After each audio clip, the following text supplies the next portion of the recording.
Jadi dalam pembahasan tentang birrul walidain, istilah birrul walidain, birru, jadi kata al-birru yang artinya kebajikan. Istilah itu tidak sama dengan istilah-istilah lainnya yang mengandung makna kebajikan. Pada istilah kebajikan, ya pada istilah kebajikan, kita mengenal ada istilah ma'ruf, kita mengenal ada istilah hasanah, kita mengenal ada beberapa istilah yang berkaitan dengan makna kebaikan atau kebajikan. Tetapi al-birru punya makna, menurut sebagian ulama, kebajikan yang pada beberapa tempat digunakan untuk kebaikan yang ada unsur masyaqqahnya, berat. Contohnya, dalam Al-Quran Allah SWT berfirman, lan tanalul birra hatta tunfiqu mimma tuhibbun. Kalian tidak akan mencapai derajat kebajikan sampai kalian bisa menginfakkan apa yang kalian cintai. Nah, ini berat. Menginfakkan yang dicintai. Kalau kita menginfakkan asal berinfak, itu sudah agak berat tetapi masih ringan. Misalnya, saya berinfak tapi saya pilihkan uang dengan pecahan yang paling kecil, kondisinya paling jelek, kalau perlu sudah lecek, bau, agak sedikit sobek, ya, dan seterusnya. Itu yang diberikan. Tetapi kalau pecahannya masih bagus, apalagi masih rapih, dan nomor serinya masih berurutan, nah itu disimpan. Sama-sama berinfaknya. Tetapi yang jelek kita gunakan untuk di jalan Allah SWT, yang bagus digunakan untuk kepentingan pribadi. Yang seperti ini banyak yang bisa melakukan. Tetapi yang berat itu adalah kalau sampai bisa berinfak dengan yang dicintai. Kalau kita senang uang, lalu berinfak dengan uang. Itu pun uang dipilih uang yang kondisinya terbaik. Itu yang digunakan untuk berinfak. Sementara kalau yang kondisinya jelek, rusak, itu nggak digunakan. Nah, ini beratnya. Lan tanalul birra hatta tunfiqu mimma tuhibbun. Atau antar benda, benda dengan benda, barang dengan barang, sama-sama kita ingin menginfakkan, tetapi kita merasa kalau berinfak dengan yang ini ringan karena kita nggak suka. Tapi untuk yang ini saya suka. Nah, berinfak dengan yang disukai ini berat. Ini tidak mudah. Lan tanalul birra hatta tunfiqu mimma tuhibbun. Ya, kalian tidak akan mencapai derajat kebajikan sampai kalian berinfak dengan apa yang kalian cintai. Ini albir. Lalu albir yang lain yang juga berat adalah birrul hajj, atau istilah lainnya adalah haji mabrur. Ini juga berat. Kalau asal berangkat ke tanah suci, banyak. Ya, banyak yang bisa. Kalau asal berangkat ke tanah suci, artinya berangkat ke tanah suci menjalankan ibadah haji, asal terlaksana, artinya dikerjakan asal-asalan. Yang penting terlaksana. Tawaf, yang penting tawaf, yang ngeliling Ka'bah 7 putaran. Asal terlaksana.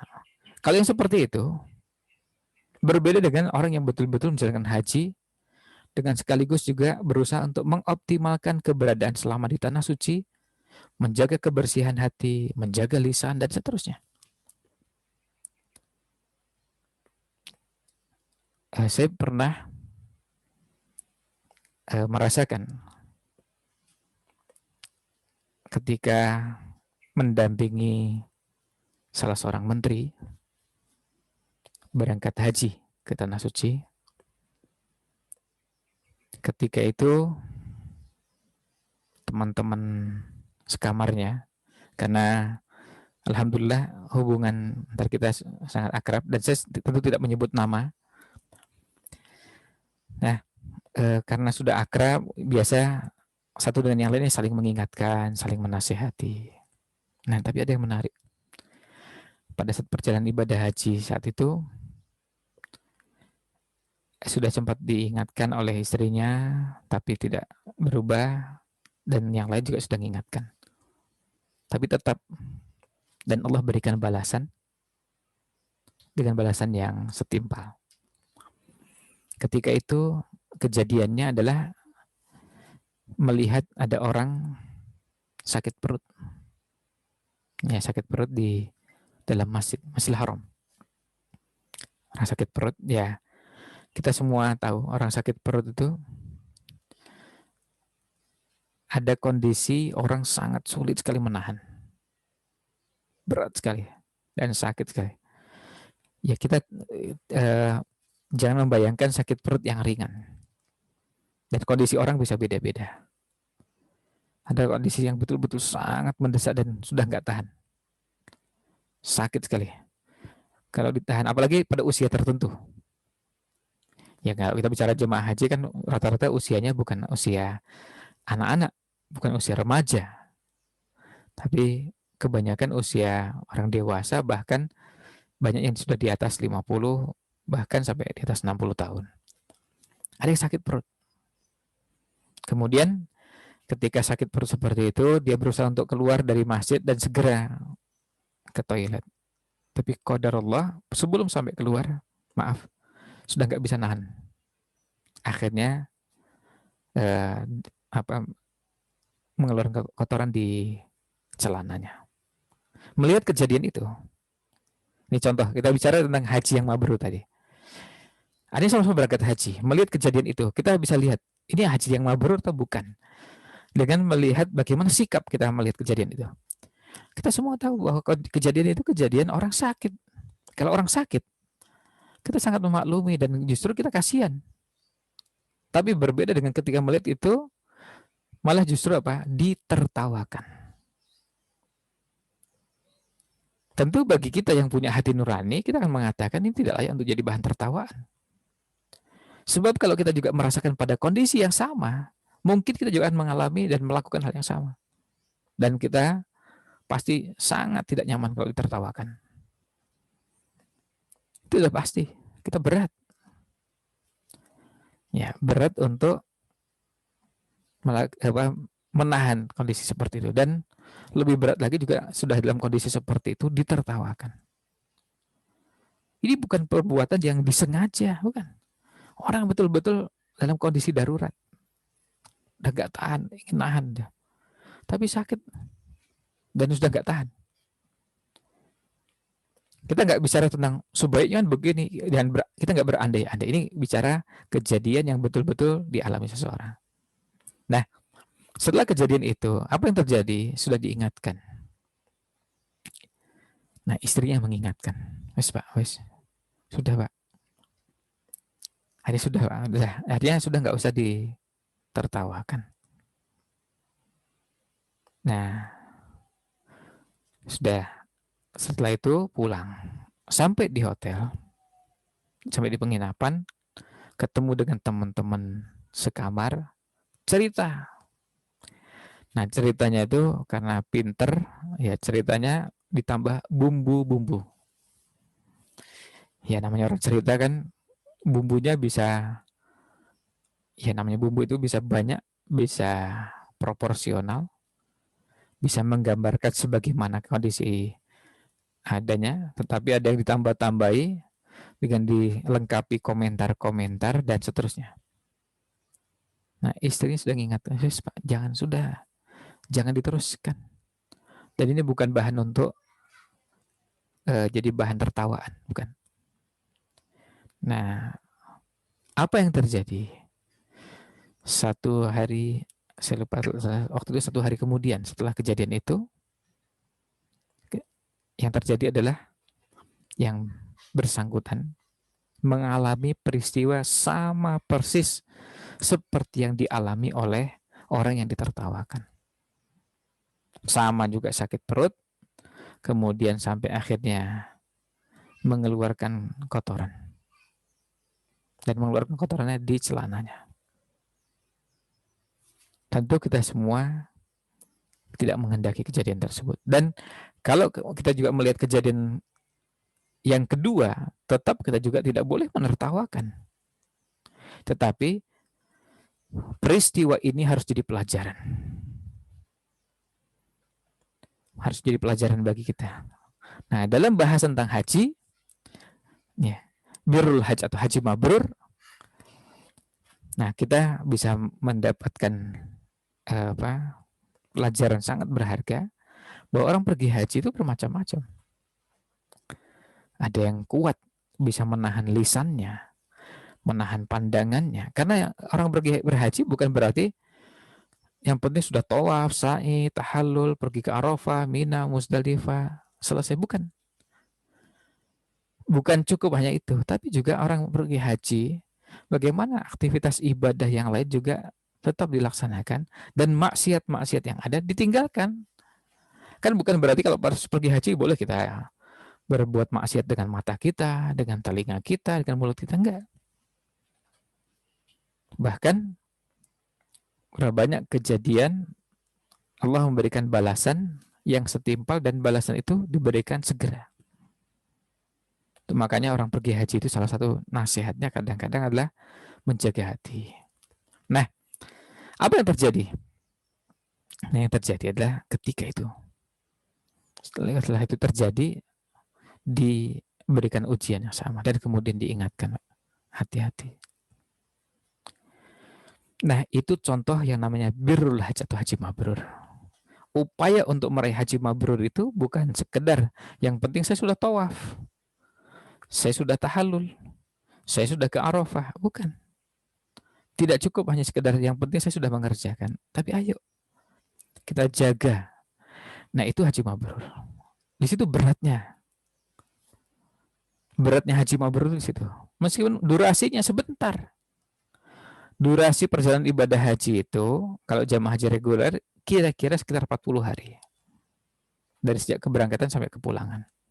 Bisa tambah sedikit 41 hari. Ya kurang-kurang sedikit 39 hari ya. Kira-kira begitu. Ya kurang atau lebih dari 40 hari. Tapi angkanya tidak jauh dari angka tersebut. Nah, yang berat juga adalah birrul walidain. Ini juga berat. Ini ada kebaikan yang berat. Dan beratnya kenapa? Karena diantaranya adalah Allah telah menyebutkan standar acuan untuk berbakti pada orang tua dan sekaligus juga standar uququl walidain, durhaka pada orang tua. Apa acuannya? Ya, apa acuannya? Acuannya jelas. Uququl walidain itu salah satu acuannya adalah atau ukurannya fala taqul lahuma uffin. Jangan sampai mengatakan pada keduanya dengan perkataan uff. Ketika kedua orang tua kita sudah berusia lanjut. Dan kadang-kadang kalau sudah berusia lanjut, ada permintaan orang tua yang tidak sejalan dengan keinginan kita. Apalagi na'udzubillah kalau sampai kita mengatakan bahwa orang tua sekarang itu nggak paham dengan dunia remaja. Lalu dianggap tidak layak mendidik. Lalu dianggap tidak layak untuk membimbing dan mengarahkan. Kalau sampai rumusan dan cara berpikir seperti ini mengisi alam berpikir kita, ini akan menjadi penghalang kita bisa berbakti pada orang tua. Karena persepsi kita orang tua kita ini memang sudah sejak awal salah, nggak paham. Padahal bisa jadi pengalaman, ya pengalaman orang tua terhadap hal-hal seperti itu sudah lebih panjang. Dan orang tua punya tingkat kesabaran pada level yang justru jauh lebih tinggi daripada kita. Coba perhatikan. Ketika kita masih kecil, mungkin kita nggak ingat, berarti perhatikan adik kita. Atau perhatikan, coba lihat anaknya tetangga, ketika orang tua mendengarkan, dan dengan sabar orang tua mendengarkan yang disampaikan oleh anaknya. Dia sabar. Misalnya tanya, kalau misalnya manggil orang tuanya, kan panggilan orang tua itu bisa macam-macam. Ada ayah, ada yang namanya papi, ada yang manggil abi, abah, kalau itu ke bapak. Ada yang manggilkan panggilan bapak. Intinya dengan panggilan apapun. Nah, lalu ada misalnya anak yang mengatakan, Bi, itu tuh eh, burung yang ada di genteng itu burung apa? Terus diberitahu, oh itu burung merpati. Nah, tidak lama berselang, tanya lagi, Bi, apa nama burungnya tadi? Oh itu burung merpati. Orang tua dengan tenangnya. Kemudian setelah itu tanya lagi, Bi, tadi nama burung yang Abi sebutkan itu apa namanya? Oh burung merpati. Nah, nah kemudian bisa sampai berkali-kali. Dan orang tua dengan sabar. Atau pada kejadian yang lain, orang tua karena bersabar, anaknya bercerita. Padahal orang tua tahu. Dan orang tua bukan orang yang baru kenal dengan cerita tersebut. Tapi dengan sabarnya orang tua mau mendengarkan. Dan itu luar biasanya orang tua kita. Dengan sabar mau mendengarkan cerita kita. Padahal sebenarnya yang kita ceritakan itu bukan sesuatu yang baru bagi orang tua. Tapi karena mereka ingin menyenangkan kita. Maka salah satu bagian yang paling dirasakan akan menyedihkan dalam kehidupan kita adalah ketika orang yang kita cintai tadi telah pergi. Pada saat itu, orang tua ingin membahagiakan kita. Ya, orang tua ingin membuat kita gembira. Dan yang terjadi pada orang tua, apapun kondisinya, orang tua ingin kita ini gembira. Ini orang yang kita cintai. Ayah maupun ibu kita ini kita ingin sekali kita ini bahagia. Ingin kita ini gembira. Ini kita masih bicara tentang kondisi yang secara umum. Nanti kita bicara pada kasus-kasus. Insya Allah nanti mudah-mudahan ada waktunya. Jadi pada kondisi seperti ini kita harus memahami bahwa kenapa birrul walidain dikatakan sebagai bentuk berbakti pada orang tua ini aktivitas yang sulit dan berat. Karena memang tidak mudah dikerjakan. Berat untuk dikerjakan. Ini bukan aktivitas yang sederhana. Bayangkan tadi disebutkan dalam ayatnya fala taqul lahuma uffin wala tanharhuma. Jangan mengatakan uff dan jangan membentak. Membentak itu masuk kategori durhaka pada orang tua. Membentak itu masuk durhaka pada orang tua. Nah, ini bagian yang berat dalam kehidupan kita. Teorinya sederhana. Konsepnya sederhana, tapi mempraktekannya tidak mudah.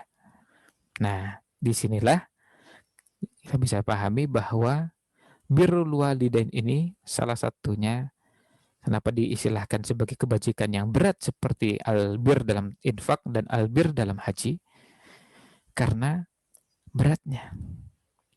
Kita tidak mudah mengerjakan itu. Mengerjakan itu bisa sampai perlu perjuangan yang luar biasa panjang. Kadang latihannya lama.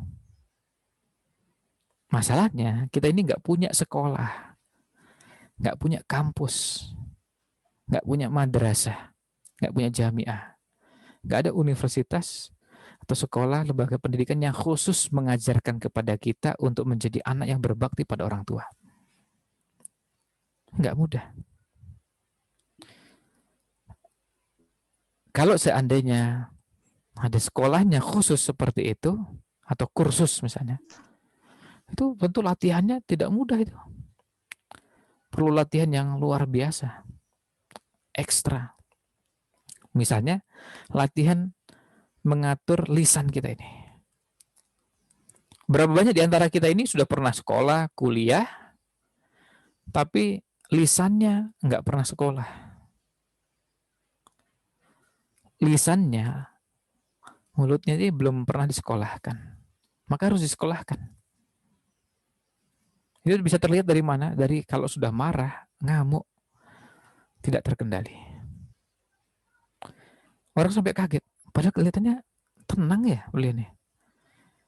Tapi kalau sudah marah, ngamuk, seperti orang kesurupan dan tidak terkendali. Kita sepakat, orang marah itu biasa. Bisa terjadi pada siapapun. Cuma marah karena apa dan bagaimana marahnya, itu jadi persoalan. Kita juga lihat Nabi SAW marah, tapi marahnya kapan? Marah dalam kondisi apa? Dan kemudian bagaimana cara mengungkapkan kemarahannya? Kita diajari, makanya kita boleh mencontoh marahnya Nabi SAW. Itu contoh marah yang benar. Tapi kalau marah sampai ketika mengucapkan ketika marah hewan berkaki 4 kita sebutkan, dan enggak cuma 1-2 jenis. Kemudian sumpah serapah diucapkan, cacian, makian, hinaan, sekian banyak kata yang keluar dan dosanya bisa panjang. Sudah tidak mampu lagi mengendalikan. Nah, dalam Quran marah itu tidak dilarang dan diperintahkan untuk mengendalikan marah, menahan marah. Maka kalau bisa dicoba ditahan. Dan kalaupun terpaksa kalimat yang harus keluar itu kalimat yang tegas, tidak ada kata atau kalimat yang menyayat-nyayat hati. Membuat hati ini bukan cuma terluka. Ada luka yang menganga dalam waktu yang lama. Dan sulit untuk ditutup kembali. Maaf, kalau yang namanya luka fisik itu lebih mudah. Tentu kita tidak berharap itu terjadi, tetapi kalau terjadi itu lebih mudah. Ada luka sedikit, kita sekarang mengenal kita pakai Hansaplast saja, pakai ini, pakai itu, gampang. Ada alat-alatnya dan di ilmu kedokteran kajian seperti itu sudah ada. Dan alhamdulillah bisa segera terselesaikan. Tapi kalau luka itu ke hati, maka bisa jadi ngobatinya itu bukan berhari-hari, bisa berminggu-minggu. Sementara luka yang tadi, luka terkena sayatan pisau misalnya, naudzubillah, atau terkena ada sedikit kemudian segera diobati, itu insya Allah beberapa saat hilang. Kalaupun perlu waktu sehari 2 hari, insya Allah sudah selesai. Dan sudah. Tapi kalau yang terluka itu hatinya bisa berminggu-minggu, ada yang berbulan-bulan. Dan naudzubillah sampai ada yang kalau sampai tahun.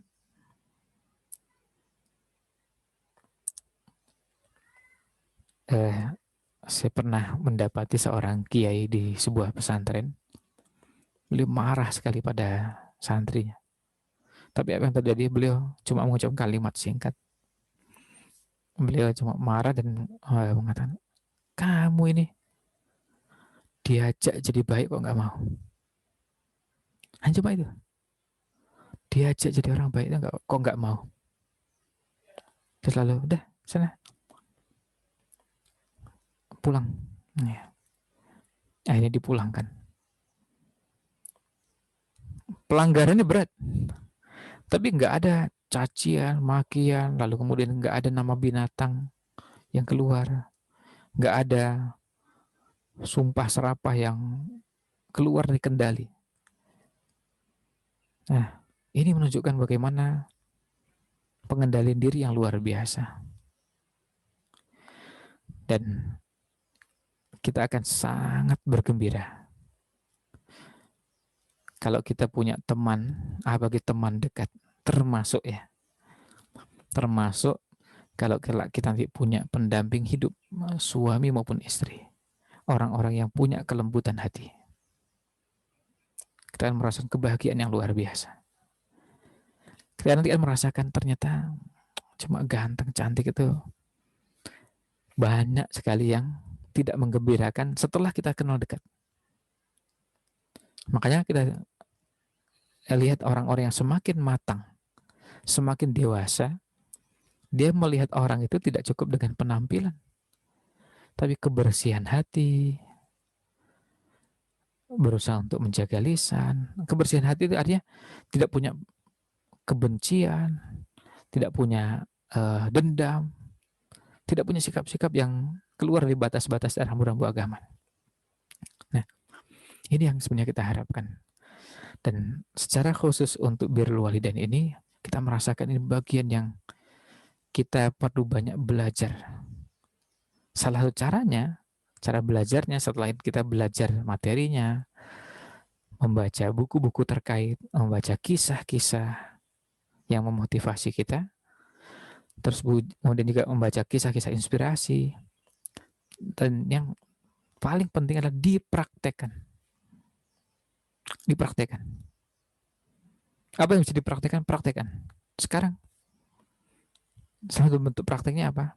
Kalau kebetulan rekan-rekan yang dekat dengan orang tua, temui orang tua. Sampaikan minta maaf, cium tangannya. Mungkin orang tua kaget, ada apa ini? Tapi kita ingin kuliah kita ini jangan sampai kita cuma kuliah, cuma tambah knowledge-nya, tambah pengetahuan, tambah wawasan, tapi tidak tambah berbaktinya pada orang tua. Padahal seharusnya kalau kita kuliah, pengetahuan kita bertambah, wawasan kita bertambah, juga harusnya bakti kita pada orang tua juga bertambah. Kita semakin santun, semakin ramah. Kalau masalah berbeda pendapat dengan orang tua itu biasa, sangat biasa. Nggak ada masalah. Kan cuma beda, persoalannya adalah jadi persoalannya bukan perbedaan pendapat, bukan. Persoalannya adalah bagaimana cara mengungkapkannya, bagaimana cara menanggapinya. Kan ada yang begini, begitu orang tua sudah bicara tuh seorang yang muncul langsung meninggi. Ya nggak bisa gitu, Pak. Nah, sebentar. Apa bahasanya harus begitu? Ketika orang tua misalnya bilang gini, nak, bagusnya kamu nanti begini. Jadi lalu orang tua memberikan saran. Kan kita bisa menjawab dengan beberapa cara. Kita bisa menjawab dengan cara suaranya keras. Apa begitu maksudnya? Tentu tidak. Kan kita bisa menjawabnya, oh ya Pak, begini Pak, mohon maaf kalau boleh saya punya pandangan atau pendapat, dan ini sebelumnya juga mohon maaf kalau ini kurang berkenan di hati Bapak dan Ibu. Saya punya pandangan berbeda dengan apa yang Bapak Ibu sampaikan. Nah, orang tua yang mendengar kalimat itu tentu akan merasakan berbeda dengan baru nyampaikan, kemudian responnya nggak bisa. Lah, sebentar. Apakah harus suaranya meninggi seperti itu? Apa kita nggak bisa menahan dengan cara kita coba kendalikan suaranya dulu, pelankan dulu.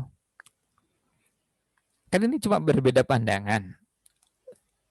Jadi ada perbedaan sudut pandang yang berbeda, sikap yang berbeda, kemudian pilihan yang berbeda. Itu biasa dan nggak ada masalah.